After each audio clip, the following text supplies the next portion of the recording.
For all new and current subscribers, welcome back to Resilient Love. Resilient is being able to overcome difficult situations. This podcast is about love, tips on life, and how to level up in your business. Let's get started on the journey. Hi, everyone. Thanks for coming back to another episode of Resilient Love. So what are we talking about today, Q? Today is going to be a very interesting day. We'll be talking with Mr. Colin C. Thompson of China. He lives in China. Lives in China. But he is an entrepreneur, a business owner, a father, and a husband.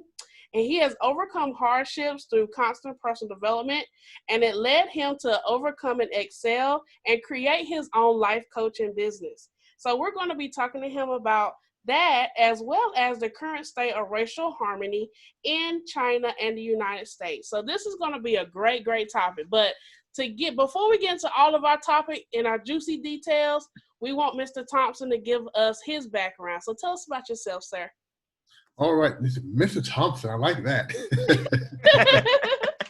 Brianna, Quinn, I gotta say, man, this is going to be a great session. This is my first podcast being interviewed by a couple, and I think now with the state of things taking place in the U.S., I'm very happy to be talking to a Black couple because we're going to get some juice, and we're going to talk about a lot of topics today. So, as you mentioned, my name is Colin Thompson. I am of my parents. I can't say I'm of China. I am in China. I am a Canadian Jamaican. My family's Jamaican. I was born in Toronto, Canada. I call myself a lifelong immigrant. Reason being, my parents immigrated from Jamaica to Canada. I came out in Canada. We continued our immigration lifestyle. We immigrated from Canada to the U.S. I spent the vast majority of my life in the U.S. in Louisville, Kentucky, Toronto to Louisville, which was quite a wake-up call. And then, thank goodness, I went from Louisville to D.C., dark country, and had a tremendous experience in D.C. And then I went from D.C. to a couple years in upstate New York, and then finally here to China in 2008. So I've been here in China for approximately 12 years. And it has been such a breath of fresh air, especially due to the situation that we have in the U.S. Right. We know is not 3 weeks old, right? We know this has been something for a long time. So I look forward to sharing with you guys just the contrast, emotions, and feelings for living in different countries and how different countries treat Black people and how Black people interact in those different regions as well. Yes. So I'll jump right in. Our next question is, what led your big move to China, and what challenges did you face adapting to that culture?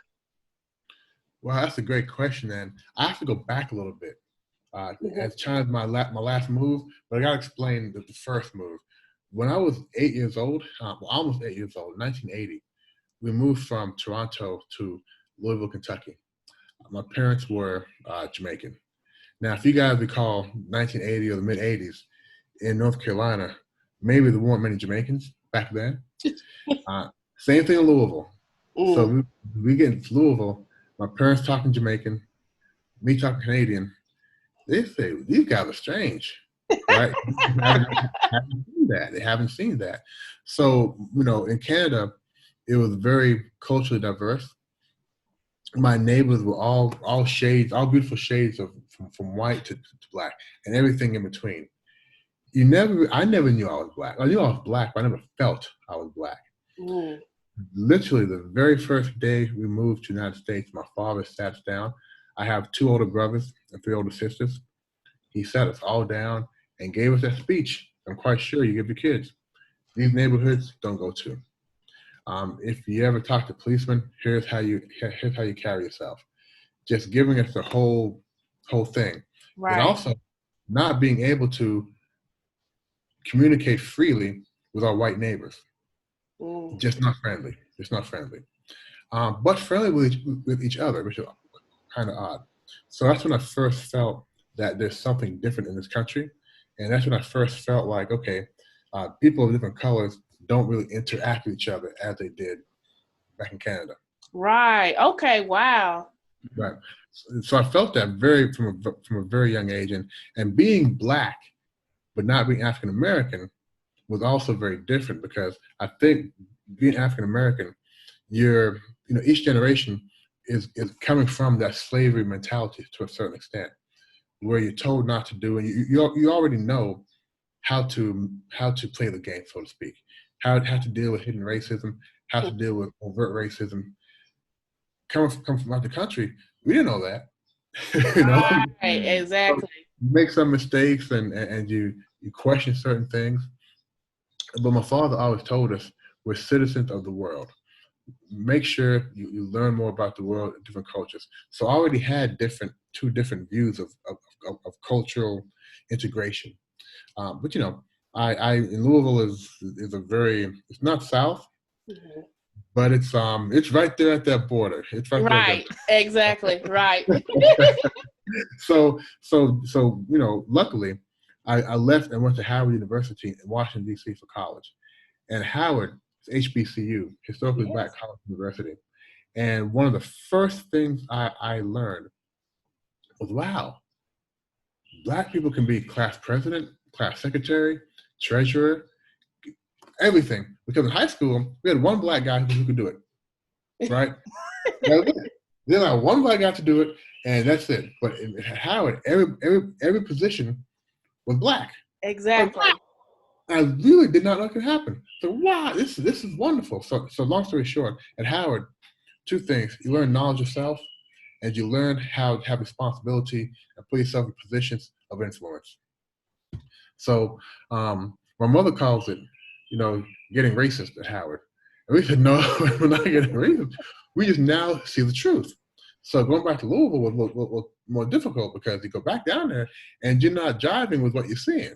You're like, no, I know better now. Exactly. So luckily I did okay in school and studied and graduated and went to work for a consulting company, Ernst & Young, for a number of years. Very, very good opportunity. Of course, I was the only Black on my team, which is normal. Right. But we've been conditioned to deal with that, to just roll with it. So long story short, after working for Ernst & Young, I worked a few places for a number of years and came back to Howard University as an employee. Okay. Yes, very proud of that. And Howard me too. I'm an HBCU grad, North Carolina Central. Oh yeah, I think we could kick y'all the butt a few times. Hey, it's not that episode. Eagle Pride. Yeah, I think our band did, actually. So I came back to Howard as an employee, and they have this beautiful thing called tuition remission, where after you worked there for a year, you get steep discounts on tuition. So I re-enrolled and got my MBA there, double MBA in e-commerce and supply chain management, which led me then to interview with IBM. And IBM, a very, very great company, and they gave me the opportunity to work overseas. So I got to China through working with IBM. I was in a 2-year managerial training program. The first 3 rotations were in Poughkeepsie, New York.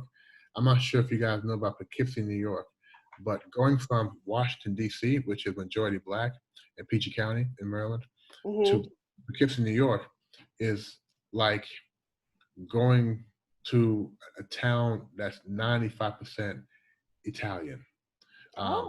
Yeah, so it was my first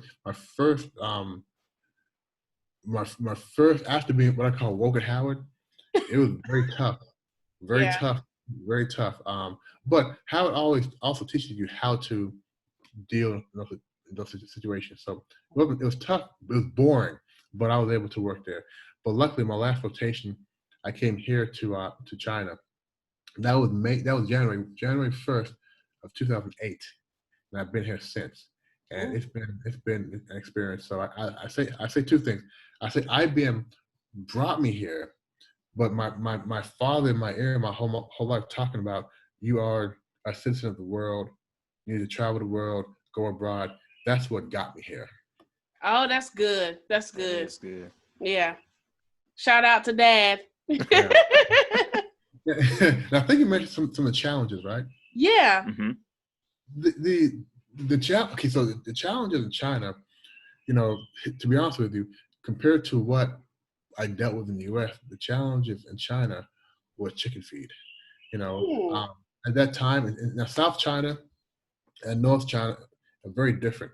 South China, kind of similar to the U.S. I don't want to talk negative, but less education in the South. Meaning that Shenzhen, China, is a migrant city.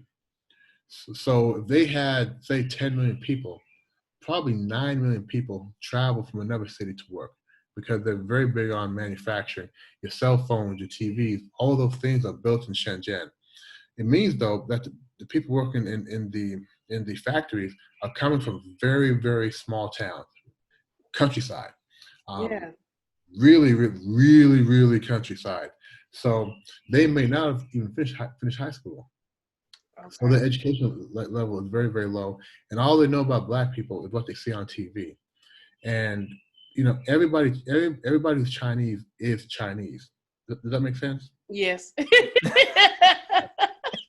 Whereas in the U.S., if you can be American, you can be Black, you can be Asian, you can be Indian, you can be African, and you're European, but you're still American. In China, everybody Chinese is Chinese. So with their mentality, they believe one people come from one land.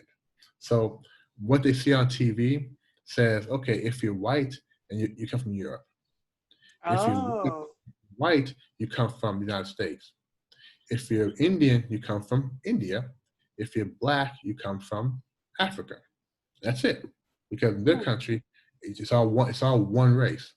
So for the first few years, I had to get used to everybody assuming that I come from Africa, which is not a bad thing. But I'm not. I was born in Africa. I was born somewhere else. So I recall one time in Starbucks, one girl saying, "Where are you from?" I said, U.S. She goes, "No, you're Black. You came from U.S. And you're from Africa, non-Fay, which is South Africa." Okay. And yeah, so those sort of things happen a lot, but I don't call those things racist comments. That's more from ignorance. Gotcha. So, right. Exactly. Yeah. Right. So I didn't really see a lot of racial issues here in China. They do exist. For example, if they want to hire teachers, and teaching is the number one profession in China for foreigners, they always want white teachers first. They want white teachers to teach American English. They feel parents want to deal with whites because that's a better color. And again, that goes from what we see on TV and whatnot. Yeah. So those little challenges there. But I've never had any major issues being here in China. In the U.S., it's different. But yes. Here, and the police here, first of all, the police here typically don't carry guns. Oh. Which just de-escalates everything. Right. Yes. You got to use those hands over there. Yeah, and their main focus is to negotiate. Right? So if there's a car accident, right, or conflict in the street, when the police come, they don't want to arrest anybody. They're going to say, "How can we negotiate right here? If it's a small car accident, you pay the other person who they'll listen. That's okay. You're wrong. You pay him some money, and everything is resolved right there." So they're here to negotiate, not necessarily to arrest people. And it's so strange, seeing that. But I tell you, yeah, I had police sirens, and my butt doesn't clench up. Back in the U.S., I had police sirens, and maybe for a second, just I clench up a little. Exactly. Right. But nothing here, so it's been very peaceful. Ooh, that's a good word. We need peace in the U.S. That's a good word. Yeah. So you really slid right into the next question about your views on racial and social injustice since you moved abroad. So you really kind of hit on some things, and that really has showed us that there can be a different way. There is a different way to really handle and cooperate and negotiate with one another and not, allow the race thing to really separate us or cause discord. So that was good. But is there something else in your opinion concerning the racial or social injustices that you want to speak on? Well, in China, I think I was lucky because I came over here with IBM, and IBM is a very established, excellent company. So the people I interact with, they know that. And I carry myself a certain way. I try to carry myself. I try to be oblivious to some racial BS, so to speak. Yeah. I don't see that. We have some young folks here, early 20s, who come to teach English, and they have a harder time. Now, I think it's because they're a little, I don't want to say that millennials, they haven't had to deal with as much racial stuff as perhaps some older people have. Correct. In the US, and come from the US, having to deal with it.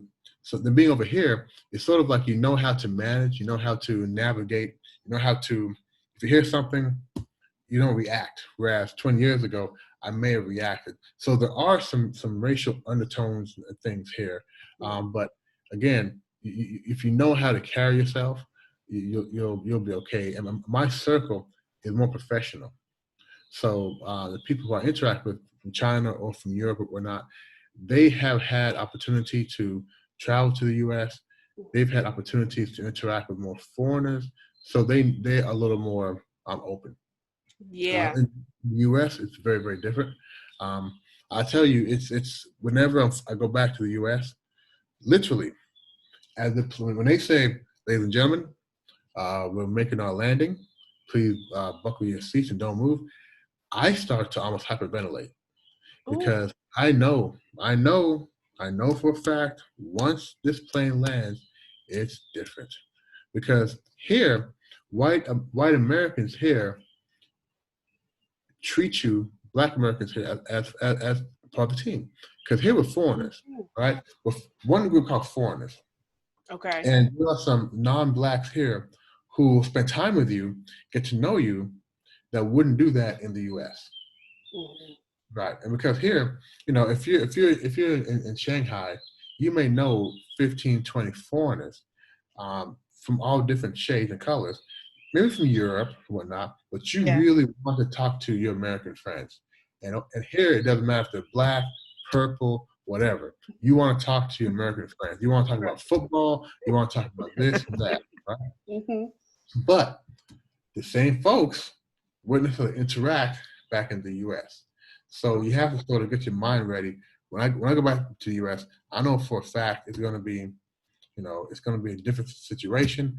I've talked about my wife is Chinese, and I told her, look, if we ever get pulled over by the police, don't say a word, okay? Wow. I told her, don't do this, don't do that. We have a young boy now, he's 10 months old. I told her, I said, look, this young man here, as he gets older, he's going to be viewed in the U.S. as a growing weapon. That's it. So I told him, be very, very careful, have a conversation. And I've had to sit down. So when we had the Ahmaud Arbery video, my wife I sat her down, and I told her to watch it. Yeah. We talked about everything. And she's, because again, in China, they don't really understand what's taking place. They know that Black people are being treated a certain way, but they also know that the U.S. is a very violent country. So to them, it gets lost. They don't understand that it's really just toward Blacks. So I've had to educate her on some of the history. But I tell people, outside of the U.S., the way the world looks at what African Americans are going through in the U.S. is the same way that Americans think about the Syrian war, the war in Syria. Yeah. It's sort of like, I'll read about it. Won't even finish the article. Next thing. They really don't. That's true. That's true. Yeah. They really don't care. Yeah. Wow. That is wow. So your wife, when she saw the video, I mean, what was her emotion? Did she understand, like, your son, as you already stated, like, in America, he will be viewed almost like a threat, but over there, he's a peaceful citizen. Like, what was her thoughts as, of course, she's not Black. So what was her thoughts? Well, I think it's impossible for her to understand. Completely, yeah. Because quite frankly, you have to have something happen to you to understand it. That's you true. You have to grow up in that environment. Now, she'll talk about the Hong Kong protest and what's taking place in Hong Kong, and we have different views on that. I told her that the Hong Kong protest is very peaceful compared to some protests that we've seen, and to her, what's happening there is very sad. It is very sad what's happening in Hong Kong. So we try to use that to talk about different things, but it still doesn't really work. Full circle, right? Yeah. Yeah. And I told her, I said, above and beyond anything, you have to understand your son. Okay, you have a black baby, you have a black son. Okay, and he's going to get treated a certain way in the United States. Yes. Hopefully, he'll be treated okay, but he is going to be treated a certain way, and you must be ready for that. And so she gets kind of tired because anytime anything happens, I show her a video or an article. So when George Floyd came out, I woke up. I said, "Honey, I have a video." She goes, "I already saw it. I know it happened. I know it happened. I feel bad about that." But what she wasn't ready for was, the Ahmaud Arbery video. I watched, say, day one. Yeah. And I was fine. I was a little bit. Can you believe this BS? But I was fine. Mm-hmm. When I watched the Floyd video, I was not fine, and I was not fine for a while. And that was the first time her seeing me really being upset for a number of days, and really just not even being able to explain it. So I think now she really, and with the protest taking place, she really understands that this is something that's different and something that's very, very important. So I think now she's starting to understand a little more. Yeah. And I kind of wanted to touch on that. Like, with it being so different over there, I can't even imagine being able not to clench up. Right, right. Because I've been adapted to that culture so long. Would you ever see a Ahmaud Arbery or George Floyd case in China? Is that just unheard of, or? It is. Well, I would say you'd never see them. You never see one getting shot because guns are illegal here. If you get caught with a gun here, depending upon the type of gun, that's jail forever or death penalty. Wow. So, yes. So, which is wonderful. Right? So you won't see guns here. Now, in some cities, police do carry guns. If you have some really, but you go outside here, they don't have guns. In Hong Kong, they have guns. But typically, police don't have guns in China. So you wouldn't see that here, but you will see things more subtle. For example, in Guangzhou, which is in South China also, after COVID-19, and actually before COVID-19, so Guangzhou is the largest import-export area of China. So you have a lot of Africans who live there. And Africans have their little part of town also. And Chinese people treat Africans very, very badly in that part of the country. Reason being, you have, again, the only interaction most Chinese have with Africans is what they see on the news. And they paint a better picture of Africans. The news you get in the U.S., you get a better picture of Africans than the news you get here in China. In China, they're always showing Africans with in poor parts of town, and that narrative. Yeah. If you, I'm not sure how old you guys are, but when I was coming up, they showed Africa. They had little boys with pot bellies with flies in their eyes. Yep. Right. So that's how they paint the picture of Africans here. So a lot of Chinese think Africans are poor, uneducated. So down there, you have a lot more issue. In the bigger cities, the main cities, Shenzhen, Beijing, Shanghai, Africans have been here for school, for university for years. Can speak Chinese fine. So they're treated differently here, but in the smaller cities, it's different. During COVID, when China was saying, we have no more internal cases, only import cases. If somebody from Africa got sick, then everybody had to be tested from Africa, and they said, okay, in the city, we're going to stop renting to Africans. So okay, that's what that was, because I saw that news report. Okay, so that's really what the narrative was, because it was almost like they were trying to kick Black people out, like that. That was the narrative that the news was pushing that China was doing. And that was I would say probably 110% accurate. Oh, what happened is, even if you had an African tenant and you heard somebody else from Africa got sick, well, you'll say, well, wow, all Africans are dirty. He'll probably get sick too. And then you would then kick him out too. He had a lease, 1 year lease, doesn't matter. Kicked him out. Oh, man. So it was very, very bad. You see signs, restaurants will say, no Africans allowed. Hotels would say, no Africans allowed. So you had a lot of Africans in the streets. So there was a very bad treatment of Africans. Now, going into the major cities, I can speak for Shenzhen and Shanghai. I've never felt relaxed as I do being Black here, because it's sort of like, so down south, where people come from smaller cities, and people there for work, a lot of them have never seen a Black person face to face. So when they see you, it's like, and they'll come and touch you, and they'll take their cell phone and try to take a little picture of you on the slide. You know what I'm saying? And boyfriends will say, can you take a picture of my girlfriend? And I'm like, are you serious? Sure, So it's very, very different. It's almost like you're in a cage or a movie star. But it gets old. I was just about to say that. You're famous over there. But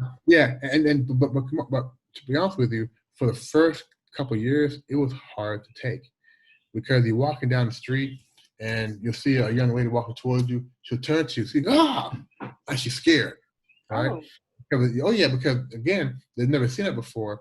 So it's very, very, and little babies say, hey Ran, which is black guy. So, but in the larger cities, they call you Guelo, which is foreigner, which is better. But again, I can hear that. It's better the other way. I've never felt this level of freedom in my life, and that is freedom of not just from police, but when people look at me here, they may, if they think I'm African, they may think I'm broke. They may think I'm having money, but they don't think I'm going to rob them. They don't think I'm going to take their money. They don't think I'm a thug. They're not crossing streets, right? They're not looking at me. They're not following me in the store. And I never realized how important that was until each time I go back to the U.S. I'm telling you, I know it's a reminder every time, right? Every single time, yeah. So just as a side note, when you come back to the U.S., where are your parents now? Are they still in Kentucky, Louisville, or are they in? Well, hopefully they're up there. both okay. Yeah, they passed. My dad passed in 2014. Oh, and I'm sorry. Okay. 2003. So yeah, a few years ago. But my family, the vast majority of my family is in the Washington D.C. metro area, because we all went to Howard. I have one brother in Texas, and some family in New York. Okay. Well, you got a nice variety, different places. Yeah. Actually, we got family in the same states. It's all three. But the problem is, my family in Texas, they want to carry guns, and I'm like, man, because everybody's getting guns now, and I'm like, look, last thing we want is this to get aggressive or violent, and because if this gets violent, the Black folk won't win. Because white folk, Caucasians, they've been planning for this race war for years. Okay, they're ready. They are ready, right? So we're not. That's real. It's real. Yes. Yeah. So the one thing we have to do is understand that if you have a gun, understand what the gun regulation, the laws are in your house. Because if you have a gun elsewhere outside the house, you get in trouble. If somebody is doing a home invasion and they leave your house, you can't shoot them, right? They must be in your house. So understand what those rules are if you're going to have a gun in your house. Of course, make sure you have a gun lock case safe that your kids can't get access to, which scares me. But I don't think guns are really cool, but yeah. I think about that too, because my husband, he used to be in law enforcement. So he does have concealed carry. And so I always think about that too, because I'm like, cute. But and just to even, with everything that's happening, and I had my reasons for getting out of law enforcement, some things I saw. I even now to this day, I look at ways in the event that something does happen, how can I protect myself legally? And there are things out there. But it's just that I, as a Black man in America, I have to take extra steps. Yeah. Yes.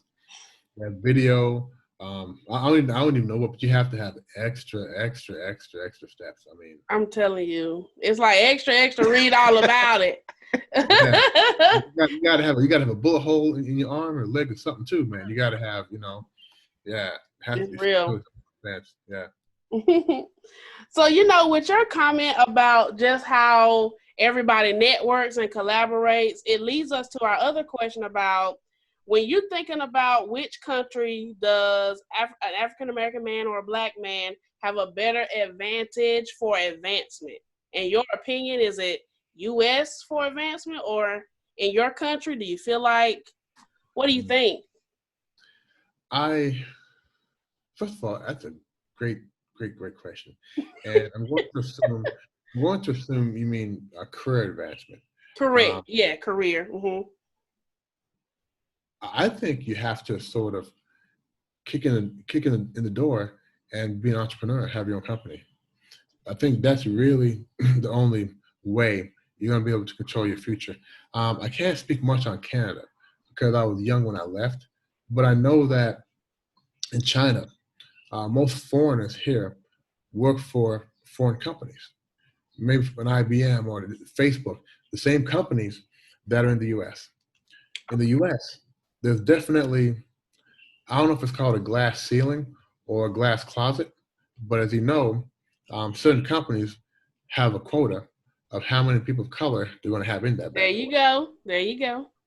And if you have a Black CEO, then that means that a lot of Blacks will not be able to raise up because they've shown we have a Black leader, so we don't need to have Blacks come up because we have them on top.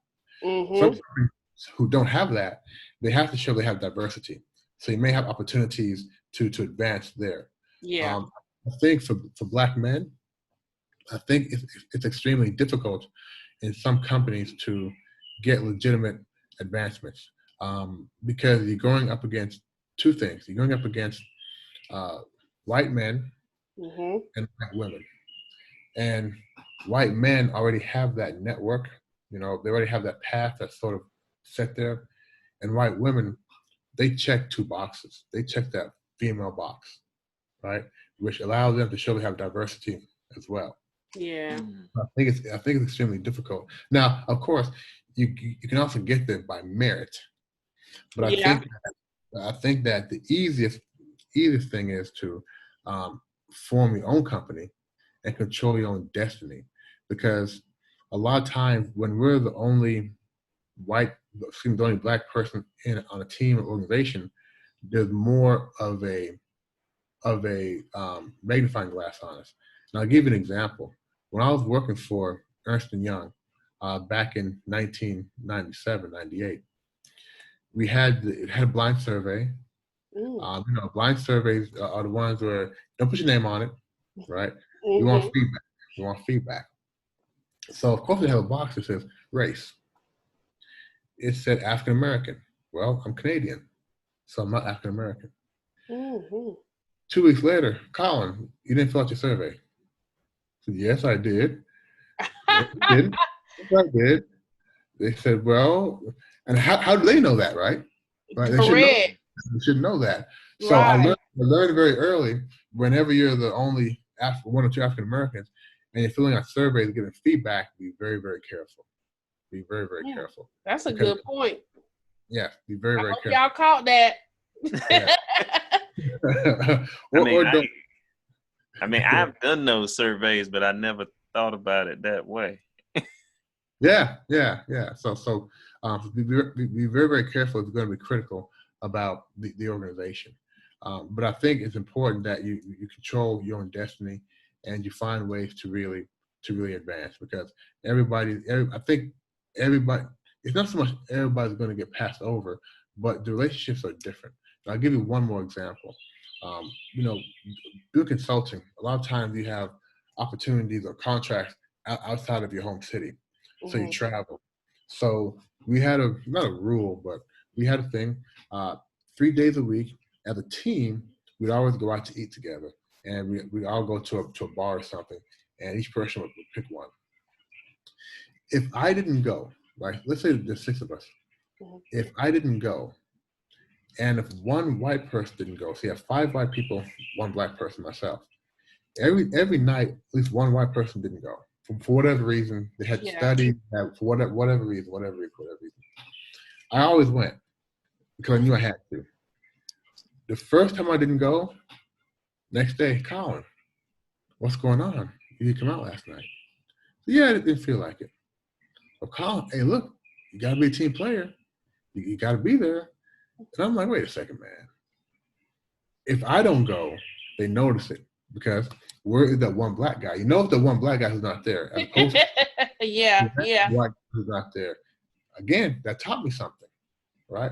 So I learned a lot from that experience, and that's when I knew that at some point I had to go in my own direction. Just because it's hard work, but then dealing with the politics, right? The politics, that's what drives people batty, having to play that game in your job. Right. So I had to really, find something else that was more, I would say, even Steven. Right. And that's what led you to start your own life coaching. So you want to talk about the life coaching, just how is it having, your clientele there in China? Yeah, and I got to tell you, this is a great story, because life coaching wasn't my dream, but life coaching was the gateway to really being able to excel in my dream. So luckily, I was good in sports in high school, football and wrestling. And so for a lot of Caribbean families, when we think about going to college, we want to go to Howard University, because to us, Howard, we want to go somewhere black. My parents grew up in Jamaica, and Jamaica's black, right? Ooh. So they wanted us to get that black education. We weren't going to get that in Louisville. So my older siblings, myself, all my older siblings went to Howard. So when it was time for me to go to college, I went to Howard. But I was really in sports. I was really into sports and women, girls, in high school. Right. Right. No pun intended, right? But I didn't say I was into school, though. So when I graduated, my GPA was very, very low. So had it not been for a wrestling coach, being on a wrestling team and having a legacy there, I would not have gotten into Howard. My application had to be reviewed several times, and they let me in at the last minute. That's very important, because as a football captain and a wrestling captain, part of the responsibility was to motivate your team before a big game. Yeah. And football is pretty easy. Football, you got 11 on 11. Motivated the few guys who are already motivated. In wrestling, though, it's 1-on-1. So if you have a guy who his butt kicked for the last 5 matches, how do you motivate him to give his all? Yeah. But I found a way to do it. And then a little small thing too. Have you guys heard of Steak and Shake restaurant? Yeah. So I had a job at Steak and Shake my junior and senior summers. Okay. And I was a waiter, and I learned that the better you talk to people, the bigger your tip is. Yeah. Doesn't matter if the food is bad. but the better you talk to people, the bigger your tip is. Good So I conversation. learned yeah. So I learned how to really talk to people, use what I say to sort of win their hearts, influence their minds, so to speak. So I like that. Yeah. When I first moved to the U.S., they put me in speech class because Jamaican parents, my accent was a little different. I Canadian accent a little different. So they put me in speech class because I got so nervous in the U.S., I developed a stutter. So I had a stutter, I had a lisp. I still have my lisp. So for a couple of years, I was in that speech class. So people who could speak clearly, get up in front of a room, speak strong, speak clearly, always fascinated me. So I had a strong desire to be able to speak publicly excellently. Yeah. I always worked on that. So now going to college, I learned how to talk to people to get, to win their hearts. I learned a little bit how to motivate people, but I was really intrigued with motivating people because that allowed them to do something. Colin, I see this girl. I'm scared to go talk to her. Man, you better go talk to her before somebody else does, right? So, but motivating people and inspiring people became a lifelong, and public speaking, a lifelong dream of mine. And it never left me. So, so now we fast forward, from I graduated Howard in 1995, fast forward to 2006 when I started working for IBM. I never, we have dreams, we get busy in work, and our dreams sort of go to the wayside. But luckily, I never lost my passion to speak, my passion to motivate people, and people would come to me for motivation. Carl, I'm not feeling good today. Yada yada yada. Help fire me up. Help inspire me. So that was something I really really enjoyed doing because helping folks. Well, let me say this: coming from outside the U.S. to the U.S., we never had that slave mentality. What I mean by that is we never had that you can't do this, you can't do that, because that wasn't part of how we came up. It's big here in the U.S. So I've always been big on you can do anything. You really, really can. Now maybe I was ignorant and maybe I was wrong, but that's what I felt. And then when Obama became president, when Obama became president, I was like, you really can do anything you want. I never thought I'd see a black president in my life. Never. Right. So the only other thing I want to see an alien, right? I've seen a black president, aliens next, right? so I'm going to bring the story to your question. So for years and years, I've had the ability to motivate people. In 2015, I was asked by IBM to volunteer to do some internal coaching teams, coaching leaders. And I was like, what is coaching? And volunteer, you mean this and my job? But it's okay, let's try it. And it changed everything. Because I'll tell you, Brianna, I can guarantee you talk to me for an hour, I can motivate the hell out of you. I can motivate you to run through a brick wall on Monday. On Tuesday, I'm so good at motivating. On Tuesday, you will again try to find a brick wall to run through. By Friday, you ain't running. You're not running. By Friday, you're back to your old, right? So motivation doesn't last sometimes. Motivation doesn't last. So what I found with people who try to motivate, I was motivating them to feel good, but not to reach their goal. What coaching did, because coaching, as you know, is a partnership between two people, the coach and the client, where the coach's responsibility is to help the client discover ways to reach their goals and to stay with them throughout that journey. So wait a second. You're telling me I can fire you up, Brianna. I can fire you up. And now I can coach you until you reach your goal. That was a game changer because now I can do both pieces, get you going and get you all the way through. So once I learned how to do that, and I saw how it changed people's lives, it was tremendous. So I changed my team within IBM and became a coach in IBM, coaching leaders and coaching teams. And it was beautiful. However, there was one conflict. So Q, if you said, if we're having a session and you said, Colin, I'm trying to do A, B, and C, accomplish A, B, and C. And I knew for a fact that, wow, that is great, but you can't do that in this company at the time because I'm paid by the company. I work for the company. So I must coach you to have the best outcome for the company, not for you. Because that's who I work for, and I must be loyal to who I work for. So that was a little conflict. So I battled with that. I knew that I was very good at motivating. I was getting better at coaching.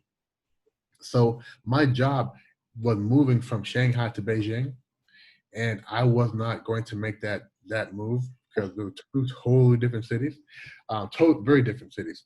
And I had about a 6-month window when I was warned about that. So I remember calling my wife and telling my wife, honey, my job's going to move soon, and I don't think I'm going to apply for another job. I think I'm going to go for it. And she knew what going for it meant because this is she knows my passion. And her response really, really just solidified everything. She said, go for it. Right? Wow. And she knew that, man, we ain't getting no more paychecks for a long time, right? She still said, go for it. And I'm going to tell you, when you really want to change your career and make a change, having your spouse's support, it is so important. It is so critical because she could have said, how are we going to get paid? Right? Well, you can't do that because, we want to have kids, we got to pay these bills, but she said, go for it. And that just relieved one area of pressure. So I left IBM in March of 2018, 2018, and started my coaching practice. And it's been, I want to say it's been a wonderful road. It's been very interesting. Interesting, right? It's just like starting any business. And a lot of coaches forget something. A lot of coaches forget that this is a business also. So as good as you are at coaching, you must be just as good building a business. So It's been an interesting road. And COVID really allowed us to sort of pivot our coaching style and some of the things we do, but I'll come back to that later. I want to make sure I answer your question. So that's what got me into coaching. Well, that's awesome. It is. I mean, wow. Yeah. That's all I can say is wow. That's great that you were able to use a platform where you were once a part of a company. They put you in a position to basically prepare you for your next level, which was entrepreneurship. I mean, that's really good how that worked out. And just to hear I think so many times people often go through that glass ceiling, as you said. And I mean, I know even with my past history, every company I left, I went as far as I could go. And it was kind of where I had to choose my own values for the companies. So, yeah. Yeah, it's interesting because two things. They say people don't leave companies, they leave management. When they know management doesn't support them, that's when they leave. And in the U.S., here's a little piece of information. What day, it's a question for you guys, what day do people have the most heart attacks? Monday. Yep. Because people are going to jobs that they hate. So going to work is literally killing people.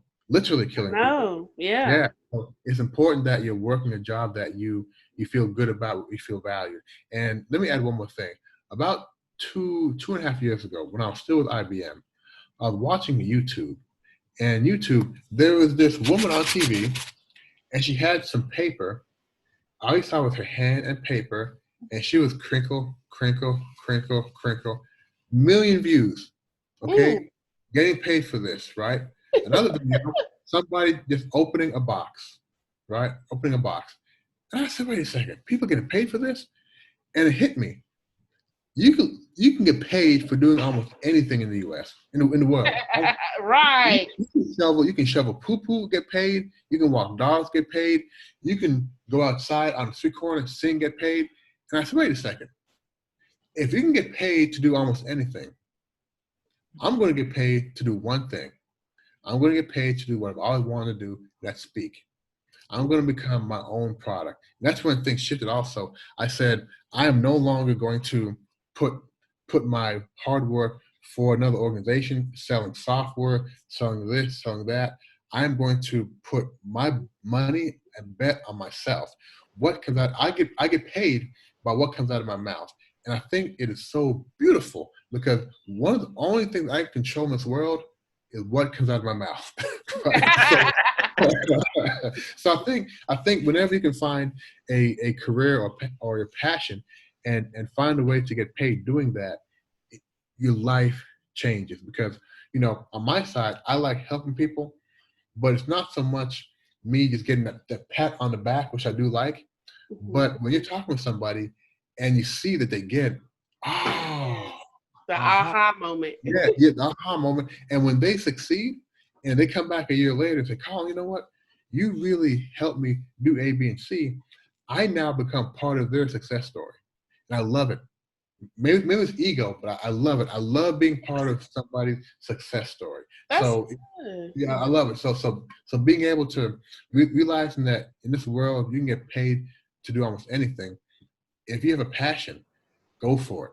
Because odds are there's a way to get paid for it. Now, the road to get paid may be, but if you keep on it and keep trying and keep trying, you can reach it. You will get paid eventually. Yeah. Yeah, I have my own media company, so I understand that process as well. I'm a business coach, so I definitely understand walking with someone, getting them to that point, having to kind of backtrack at times, but they're going to get there.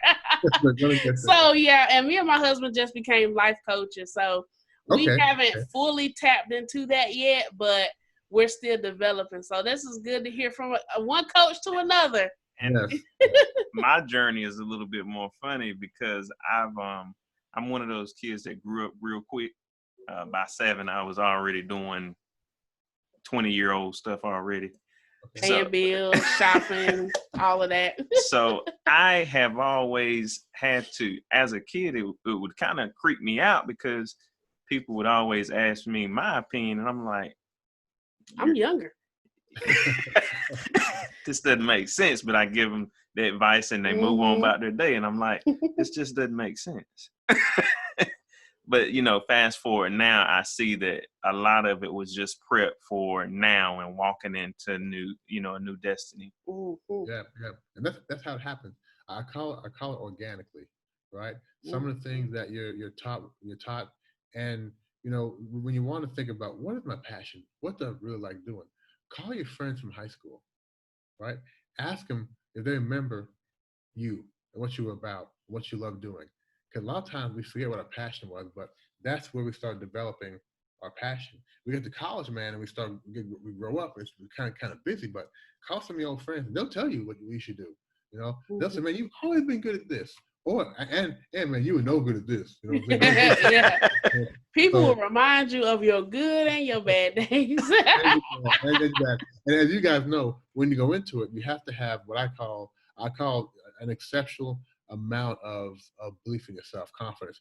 I call it the Kanye West confidence, right? Which is unreasonable, right? But you have to believe it. And only you have to believe it. Right. Doesn't mean everybody else thinks. Yeah. You don't need no support with his type of confidence.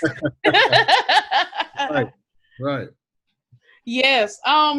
That's a great leeway and segue into our final question, which is, what are some words of encouragement that you would give to us here in America? Because, I mean, we are really experiencing a lot of, what's the word? That's turmoil. And the pot has finally boiled over, I guess. That's Yeah. Well, let me answer. I want to just, if I can, just share a little bit about my coaching. Go ahead. So my coaching, I specialize in 3 areas: career development, personal development, and what I call relocation coaching, which is like expat coaching. Because here you have a lot of people from other countries who come here and try to integrate themselves into the culture. And over the last 2 weeks, well, we also did COVID coaching. And COVID coaching was the outbreak took place here in China first. So Right. we didn't have any news to say, okay, here's what's coming down the pike. Everything was brand new. And my family and I were traveling in China, came back home because we didn't want to get caught outside of the city. When we first got back here late in January, I called a few clients and said, look, I need us to put a pause for now, because right now my main focus is understanding what's happening to keep my family safe. They were fine with that. They agree with that. About 2-3 weeks later, I started getting a lot of phone calls from new clients, colleagues, ex-colleagues, friends saying, look, Colin, we've been on house, what's called homestay, lockdown for two weeks. I am about to take my spoon and shove it through my wife's chest. I'm about to throw my kids off the balcony. Help me, right? Because people are now doing something they've never done, which is staying inside all day. And I can't get any work done. So it was a great opportunity as a coach to help people to learn how to maintain the proper mindset and household during that time. So we called it COVID coaching. And so we're talking to people about how to maintain your relationships, how to have a strong mindset, how to respect people's personal space, how to interact with the children during this time, how to be productive when you have to work. And we framed this in terms of COVID, right? So in COVID times, how to do A, B, and C. Yeah. But really, this wasn't about COVID. Mm-hmm. If your relationship had cracks in it, all COVID did was put a magnifying glass on it. If you weren't as productive in your office, well, now your home is going to be the same thing, just a little worse. So these weren't really COVID things, but COVID just amplified them. Yeah. So that's a good point. So in early February, my family started asking me, "Hey, Colin, how you doing? You're over there in China with COVID. Are you guys safe?" So I do emails every day. And I decided no more emails. Let me do some videos. So I did some videos, and in the videos I said, "We're safe," yada yada yada. The feedback I got was, "Okay, glad you're safe. How do I disinfect? How do I stay safe? All these questions. What did you guys do?" So I did a webinar, and from the webinar, you mentioned, Brianna, that you do production. These guys reached out to me from Silver Spring, Maryland, Buzz Media 365, and said, "Colin, you're doing some great stuff. Would you mind doing some public service announcements about this?" Now we're in March, and this is when in the U.S.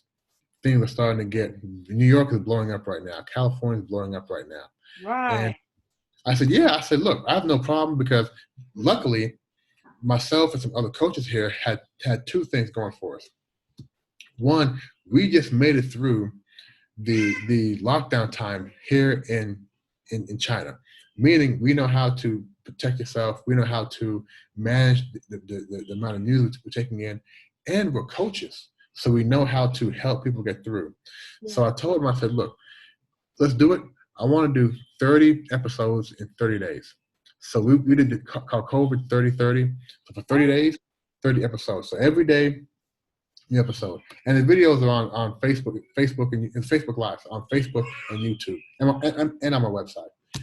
That was very difficult. I can imagine. A video every day? 30 days. What that meant was I had to talk about it every day. Now, luckily, I had a coach with me for most episodes. We do sort of an interview. We had a relationship coach. We had a mindset coach. We had different coaches who specialized in different things. And that was a great opportunity, because we were giving tips and insights to people who are hungry for that news, right? Mm-hmm. And our information was vastly different from what's on TV. On TV, it's, okay, America, last night, 100 more people died, 1,000 more got infected. Stay tuned for new numbers. That's it. Right, exactly. Every day. Our videos were, here are some tips to create an environment where you can communicate with your kids. If your kids are always loud and they're quiet, find out what's wrong, right? Have conversations, right?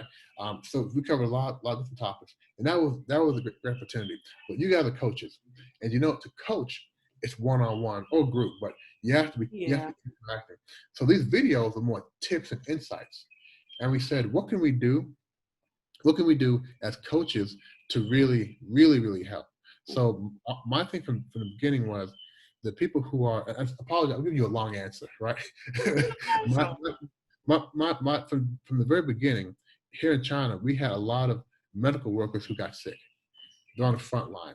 So due to that, they had to fly in medical workers from all over China to go to Wuhan. In the US, it was the same thing. Medical workers not having proper equipment, people who could not take time off, delivery people, grocery store workers. And in a lot of cases, those are people of color who could not stop working. So in my mind, I'm like, look, how can we help people, but also want to help people of color? And knowing people of color don't go to counseling, even though we need some of the most counseling, don't go to counseling, don't ask for help. So we said, let's do another initiative. The first one was 30 for 30. Let's do a 40 for 40. So what I did was I recruited 40 life coaches globally who all volunteered at least 1 hour a week for 4 weeks, giving them 40 coaches, 40 hours a week, free coaching, free life coaching. Now, this is not the free session where I'm going to coach you, we're going to talk to you, coach you. In the last 10 minutes, I'm going to try to sell you a package. No, it's not that. It's not that. This is, we're coaching you, so that once the call is over, you have you've identified some methods and tools to help sort of balance your life, right? To make sure you have purpose during this time, to help you improve your relationships during this time. And we started that early May. Okay. Got good feedback, and I want to talk about that because we extended that now to the end of June, and this is 100% free coaching, life coaching, and we have coaches all over the world. So if your audience is interested, which I hope they are, to get some free coaching, if you lost your job, if you're nervous, if you have anxiety, call a coach. We're not therapists, but we can help guide you on some tips on how to improve your life. If you're just stuck, call a coach. And this is 100% free. So the website, www.oligye.com. When you get there, you can navigate to the proper page. But again, go there and make an appointment. So I believe, going back to your question, it was what advice would I give in just times? to encourage everyone? Yeah. Right.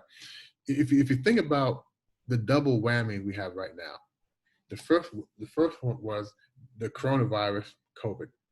The second one is I get tired of saying racial issues. The second one is criminal justice BS taking place in the U.S. Can I say that? That's just to say. It's a double whammy.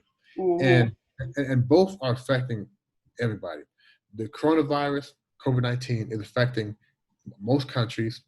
And luckily, this with Greg Lloyd, George Floyd, excuse me, and Ahmaud Arbery and Breonna Taylor, excuse me, is affecting everybody.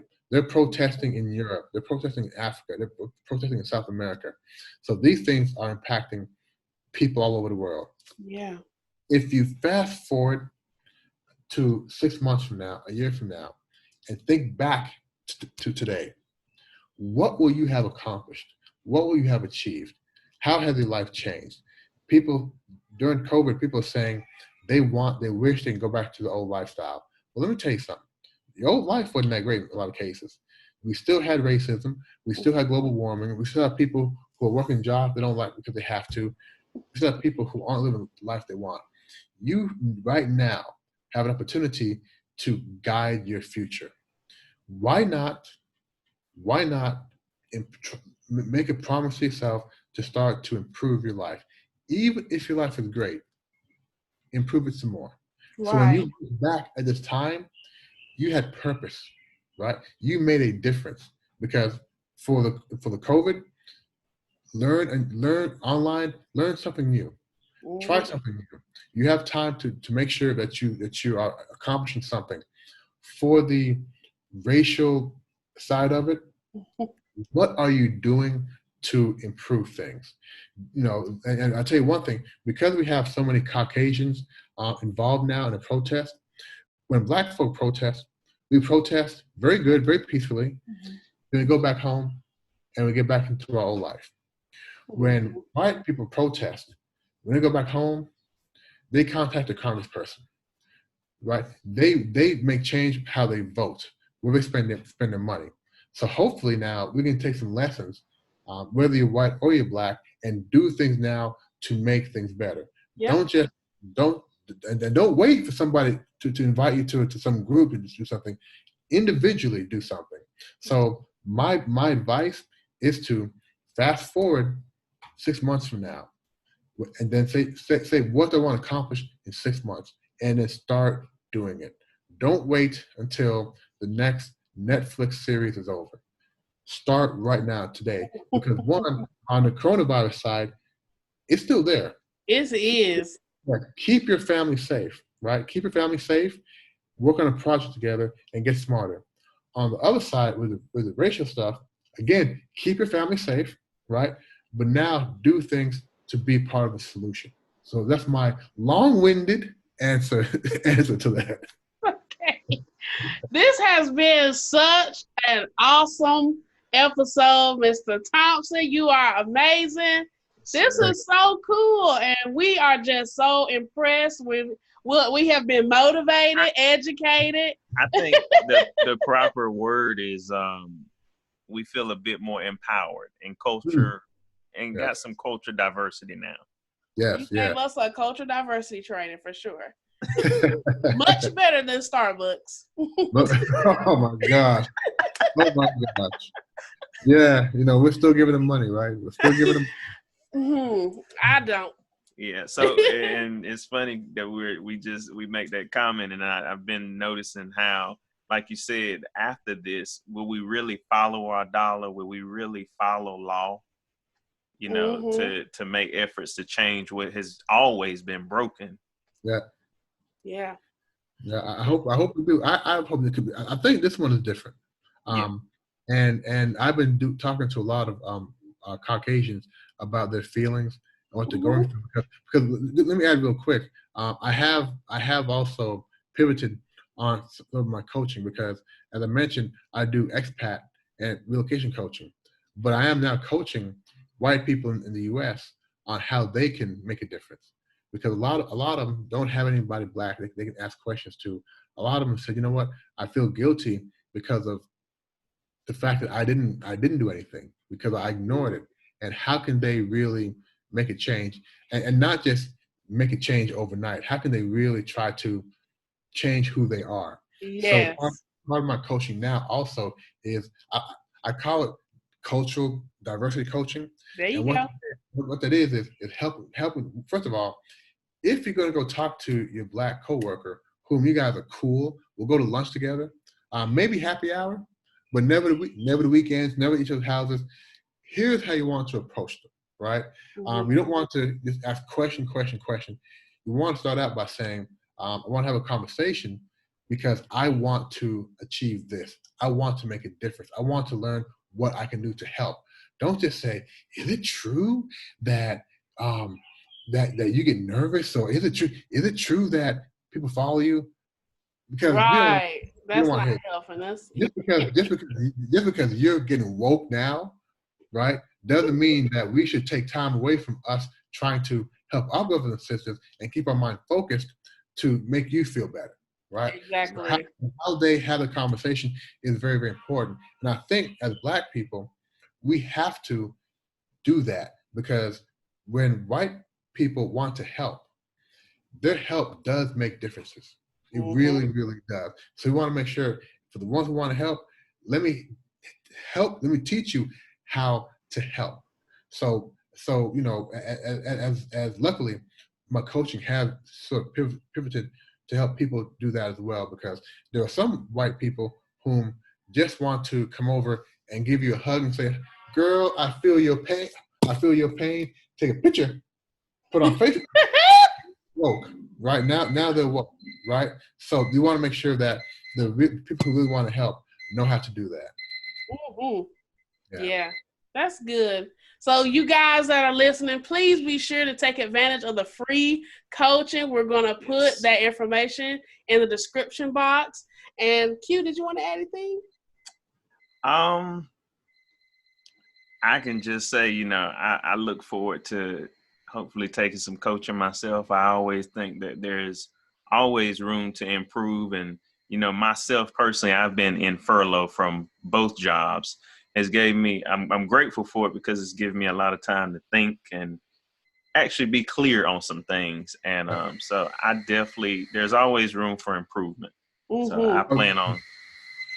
Yep, and we appreciate you waking up with us. We heard the birds, and we heard. I'm usually up, so it's not too bad. Especially when I do these podcasts. The best time for me is the morning, so I'm usually up.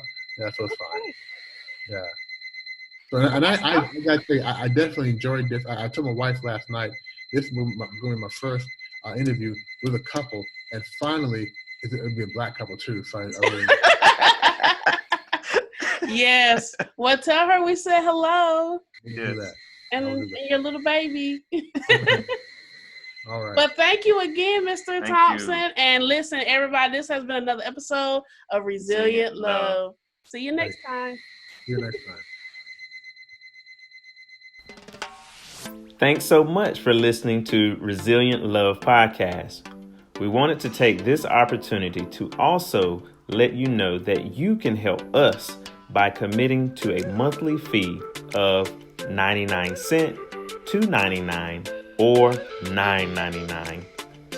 Those contributions help us to keep this movement of resilient love going.